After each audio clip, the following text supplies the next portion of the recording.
Sir आज प्रसन्नाचा birthday आहे आणि तुम्ही नित्यानं आश्रमात आलात. काय पूर्ण नियोजन? अतिशय महत्त्वाचा आमचा युवा सेनाचा आमचा कार्यकर्ता आहे प्रशांत पवार, त्याचा वाढदिवस आहे आणि खास करून आता आमदार प्रकाशदादा सुरे साहेबांकडून केक कापून आम्ही इकडे आलो नित्यानंद आश्रममध्ये. आणि खूप हर वर्षाप्रमाणे आम्ही इथे प्रशांतचा जो बड्डे असतो तर एक इच्छा असते की आपण तिथे अनाथ आश्रमात जाऊन आपण आपला बड्डे साजरा करावा. ते जल्लोष करण्यापेक्षा आपण ह्यांच्यामध्ये साजरा करू, त्याच्यामध्ये तो आनंद जो होतो तो डबल होतो. की आपण बघू शकता इथे ते लोक आहेत, ज्येष्ठ नागरिक, म्हातारे आई आहेत, आजी आजोबा आहेत, लहान मुलं आहेत आणि ह्यांचा आपण बड्डे म्हणतो, पण त्याचा जो हा बड्डे आहे महत्वाचा, हा आपण त्या गरिबांसाठी, आपण बी त्या गरिबांमध्ये मोठं झालं असतो.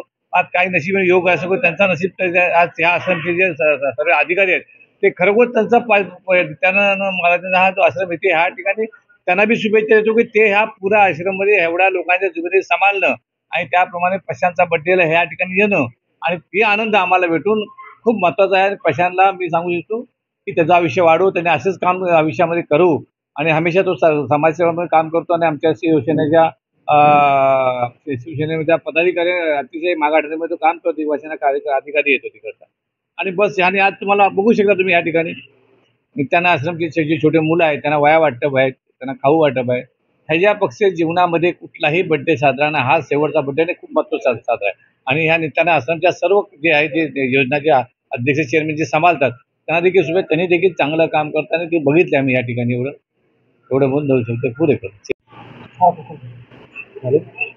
आज 17 सप्टेंबर हा माझा दिवस आहे.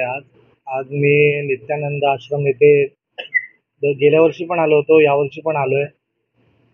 आज आमदार प्रकाश सुर्वे साहेब यांच्या मार्गदर्शनाखाली आम्ही राजप्रकाश सुर्वे साहेब आणि प्रकाशदादा पुजारी साहेब यांच्या मार्गदर्शनाखाली आम्ही सर्व हे इथे आज खाऊ वाटप कार्यक्रम आहे करत आहोत.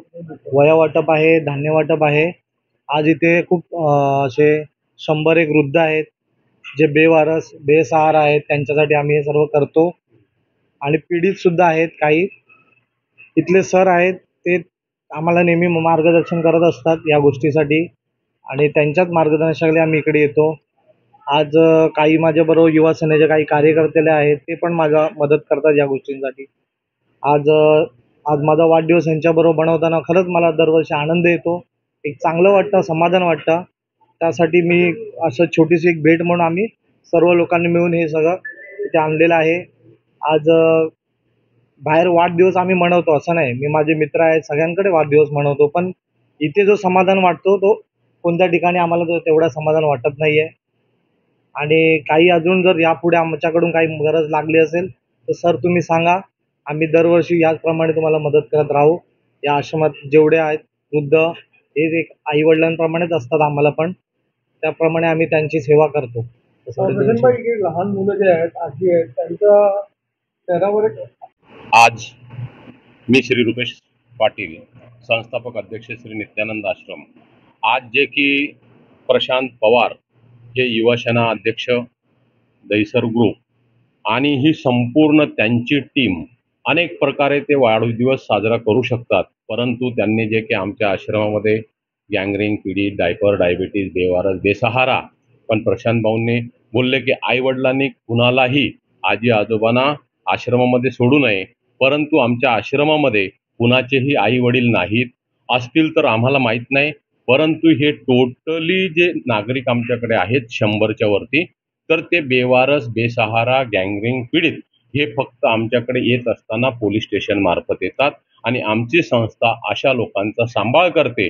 जर समाजामध्ये आपल्याला सुद्धा असे लोक आढळून आले तर तुम्ही पोलीस स्टेशनला कॉल करून अशा लोकांना एक सहारा केंद्र आमच्या श्री नित्यानंद आश्रमामध्ये आणून ठेवू शकतात.